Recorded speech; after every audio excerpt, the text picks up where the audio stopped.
Hi everybody, my name is Stefan Chad Horton. I'm one of the owners of the Fade Room in Montego Bay, and a few weeks ago we partnered with the Jamaica Mental Health Advocacy Network to talk about some topical issues.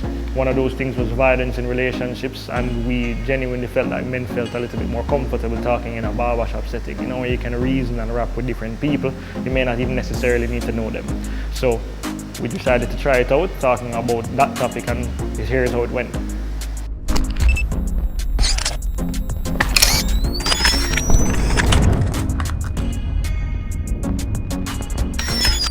I'll take you back to biblical days, Bible days, and I believe in an eye for an eye and tooth for tooth. Because back in the days, a woman couldn't even wear a hat or not at all.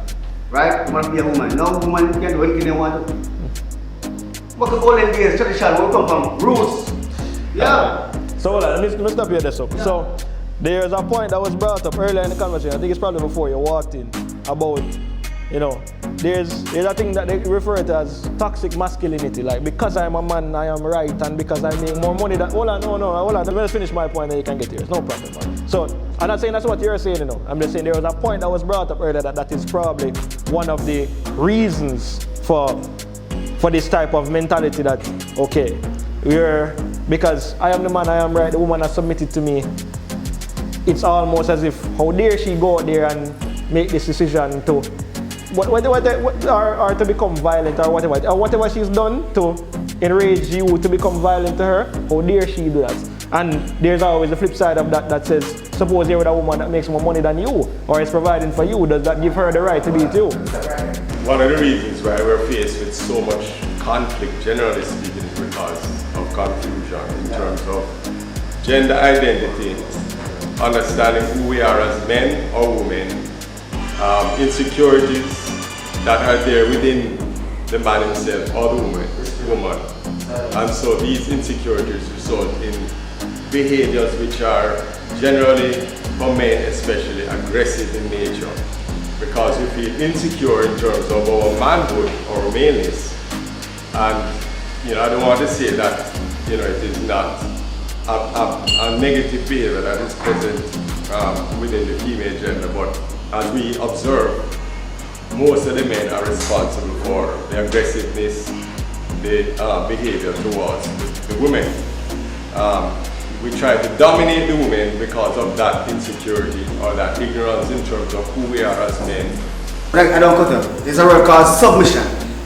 When a woman submits herself to a man, if she submits herself the right way, there will be no verbal abuse, nothing at all. Submit herself. Yo, you see? If you truly love your partner, you would not use violence, whether it's through speech or through action, to try and control the person.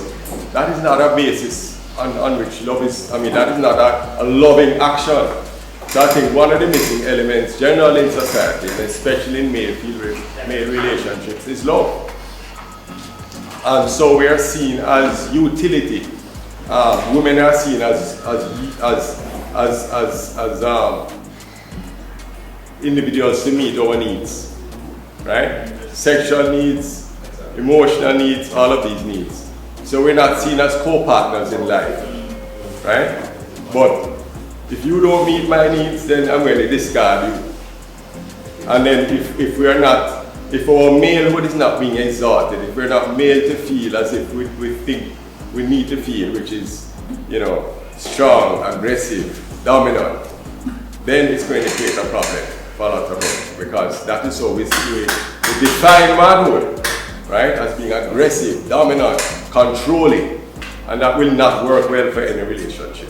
I think that's the root of it, how we're going to deal with it, by educating men about what real manhood really is, and what are the dynamics that will help to build a strong, lasting relationship.